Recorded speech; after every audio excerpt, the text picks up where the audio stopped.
суроо жоопко киришүүдөн алдын жаштарга бир насаат. Бишкекте билбейм кандай, Борбордо бизде лайфхак ана мотивация деп ушу менен ооруп калыптыр. Мага мотивация берип коюңуз, жана лайфхак айтып коюңуз. Бул ошо батыштан келген китептердин таасири да бул. Орусча которулуп келип атпайбы? Бир нерседе эле мотивация деп. Адам үйлөнүш үчүн мотивация керек ойлосоңуз. Кандай бул адам үйлөнүш үчүн мотивация керек? Анда айтабыз, макул мен сага мотивация айтсам, сен биринчи үйлөнүштөн алдын эмес, тамак жеш үчүн мен сага мотивация айтайын деш керек да.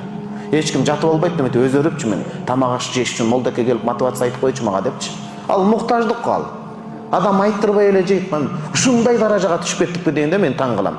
Анализ жүргүзүү, акыл эс каякта калды туугандар? Шап үйлөнүп алыш керек. Адам кээ бирлерге айтсаң кыз тандайт эле, кыз тандайт өзүнө карабай. Өзүңдүн да биринчи. Акыркы кеңеш жаштарга. Пайгамбарыбыз саллаллаху алейхи вассаламга бул хадис Бухариде, ана мына могу китеп. Дайыма сабакты китеп менен айтканды жакшы көрөм. Мухтасар таргиб ва тархибте имам Мунзири айтат, сахих хадис. Бир сахаба келип пайгамбарыбыз саллаллаху алейхи вассаламга айтат: "Урматтуу жаштар, бул хадис сизге тиешелүү хадис. Шашылбаңыз, өңү түскө алданып калбаңыз" деген маселе. Кандай? Инни асобти мураатан дейт пайгамбар келип айтты. Мен бир аялды көрүп калдым, таанып калдым. Зата мансибин ва жахин ва малин. Анда аброй бар экен. Атак даңкыдагы бийик экен, ата теги бийик экен. Көптөгөн төмөндөгөн байлыгы бар экен. Гайра ан илля аннаха ла талит. Болгону бир эле айыбы бар экен дейт. Сулуулук десе сулуу, өң десе өң, чырай десе чырай, байлык, ата теги аскактап кеткен дейт ашып.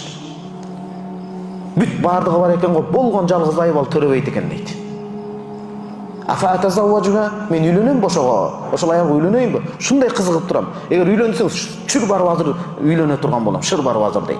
Дегенде пайгамбар саллаллаху алейхи вассалам жок, үйлөнбө деди. Экинчи рет баягы дигин көрүп алганда, бир чети сулуулугун алданып, арбалып калган, бир чети байлыгын айдалып калган. Азыр аялды алган эмес, аялга тийген эркектер көбөйүп атат Кыргызстанда.